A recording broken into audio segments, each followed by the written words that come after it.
tabungan si cipta untuk pelajar dan wira swasta. Nabung ke BKK Slokoimo aja. Yuk buka sekarang.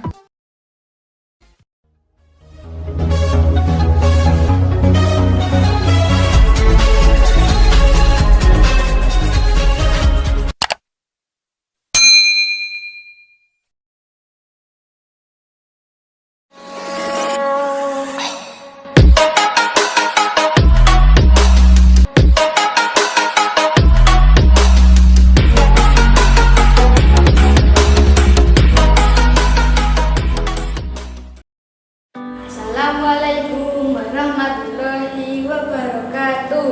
Halo teman-teman, sahabat MoTV. Perkenalkan, nama saya Octavian Putra Pratama, siswa kelas 5 dari SDN 3 Randusari. Kali ini saya akan mendongeng dengan judul Pohon Akasia yang Selalu Menangis, karya Dini W. Tama. Selamat menyaksikan. Di sebuah kerajaan besar, rakyatnya hidup makmur dan tanaman tumbuh subur. Raja yang memerintah sangatlah baik dan bijaksana. Ia memiliki satu anak laki-laki, seorang pangeran tampan yang sudah beranjak dewasa. Sang raja dibuat pusing oleh sikap sang pangeran yang kerap membuat ulah. Pangeran kerap bertengkar dengan beberapa pengawal-pengawal istana. Ketika melihat gadis-gadis, pangeran kerap mengolok-oloknya dan menertawakannya. Terhadap para pelayan, pangeran tampan itu juga kerap tidak sopan dan membuat kesal mereka. Raja pun memperingatkan kepada pangeran, jika ia masih bersikap seperti itu, maka ia akan dikutuk menjadi pohon akasia yang hanya bisa berdiri melambaikan daunnya dan tidak bisa kemana-mana. Raja berkata seperti itu hanya untuk memperingati sang pangeran. Namun pangeran tidak berubah.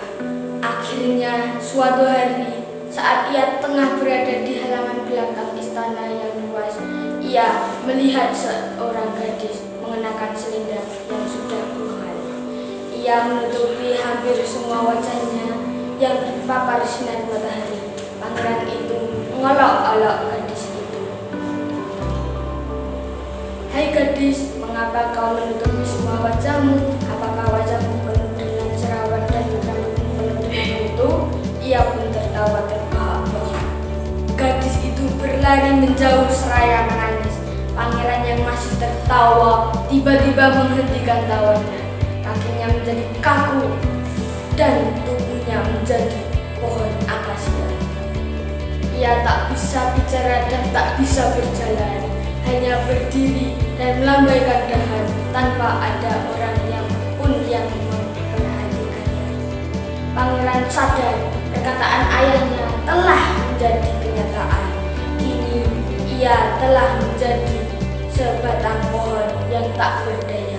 Bahkan jika ada seorang yang hendak menebangnya, ia pun tak dapat berbuat apa-apa. Ia hanya menangis. Seekor burung bertengger di dahan pohon akasia yang sang pangeran. Burung itu bernyanyi, pohon akasia, ialah sebenarnya sang pangeran tampan yang dikutuk. Hanya orang yang telah ia olok-oloklah yang dapat membuang kutukan itu, agar pangeran tampan kembali seperti semula. Burung bernyanyi dengan suara yang merdu. Namun sang gadis yang diolok-olok tidak mungkin mau menolongnya, sebab ia pasti sangat sakit hati. Lanjut burung bernyanyi. Begitulah burung murai itu bernyanyi di setiap pagi. Namun tak ada satupun orang yang mengerti akan nyanyian burung. Pohon akasia itu kini telah menyesali perbuatannya. Temannya hanyalah seekor kelinci yang membuat sarang di sela-sela akarnya. Pohon akasia meneteskan air mata. Ia sangat menyesali perbuatannya. Suatu siang, berteduhlah seorang gadis di bawah pohon itu. Ia menceritakan Betapa dahaganya ia di tengah matahari yang sangat panas itu. Ia bersandar dan tanpa sadar ia tertidur karena lelah bekerja. Saat sang gadis bangun, ia terkejut karena beberapa tetes air membasahi wajahnya. Gadis itu membuka selendang yang menutupi sebagian wajah dan rambutnya. Ia mengira air yang menetes dari pohon akasia itu adalah air yang dapat diminum. Saat sang gadis hendak meminumnya, ia kembali dikejutkan dengan rasanya yang asin seperti air mata. Sang gadis pun mengusap pohon akasia itu agar tidak menangis lagi.